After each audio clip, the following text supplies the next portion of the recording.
Ang mga pagbabagong ginawa ni Asa. 15 kabanata. Pinuspos ng Espiritu ng Diyos si Azariah na anak ni Obed. Nakipagkita siya kay Asa at sinabi, "Pakinggan niyo po ako, Haring Asa, at lahat kayong taga-Huda at taga-Benjamin. Mananatili ang Panginoon sa inyo habang nananatili kayo sa Kanya. Kung dudulog kayo sa Kanya, tutulungan niya kayo. Pero kung tatalikuran niyo siya, tatalikuran din niya kayo." Sa mahabang panahon namuhay ang mga Israelita na walang tunay na Diyos. Walang paring nagtuturo sa kanila at walang kautusan. Pero sa kanilang paghihirap, dumulog sila sa Panginoon, ang Diyos ng Israel, at tinulungan niya sila. Nang panahong iyon mapanganib ang maglakbay, dahil nagkakagulo ang mga tao. Naglalaban ang mga bansa at ang mga lungsod, dahil ginulo sila ng Diyos, sa pamamagitan ng iba't ibang mga kahirapan. Pero kayo naman, magpakatapang kayo, at huwag manghina, dahil ang mga gawa ninyo ay gagantimpalaan. Nang marinig ni Asa ang mensahe ni Azariah na anak ni Obed, nagpakatapang siya.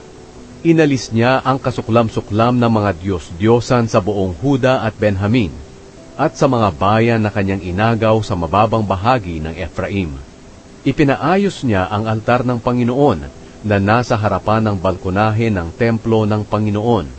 Pagkatapos, ipinatipon niya ang lahat ng mamamayan ng Huda at Benjamin, at ang mga mamamayan mula sa Ephraim, Manase, at Simeon na nakatirang kasama nila.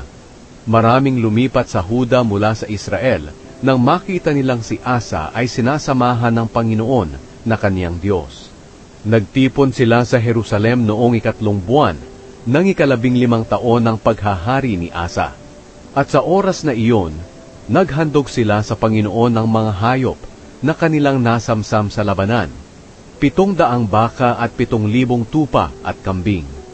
Gumawa sila ng kasunduan na dumulog sa Panginoon, ang Diyos ng kanilang mga ninuno, ng buong puso nila't kaluluwa. Ang sinumang hindi dumulog sa Panginoon, ang Diyos ng Israel, ay papatayin, bata man o matanda, lalaki man o babae. Nangako sila sa Panginoon sa malakas na tinig na may pagsasaya at pagpapatunog ng mga trumpeta at mga tambuli.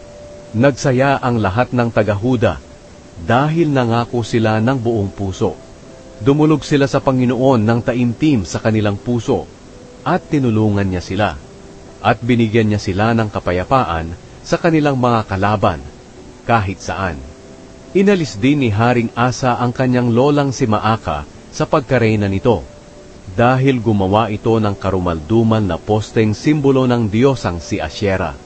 Ipinaputol ni Asa ang poste, ipinasibak ito, at ipinasunog sa lambak ng Kidron. Kahit hindi nawala ang mga sambahan sa matataas na lugar, naging matapat pa rin si Asa sa Panginoon sa buong buhay niya. Dinala niya sa templo ng Panginoon ang mga pilak, ginto, at iba pang mga bagay na inihandog niya at ng kanyang ama sa Panginoon. Hindi nagkaroon ng digmaan hanggang sa 35 taon ng paghahari ni Asa.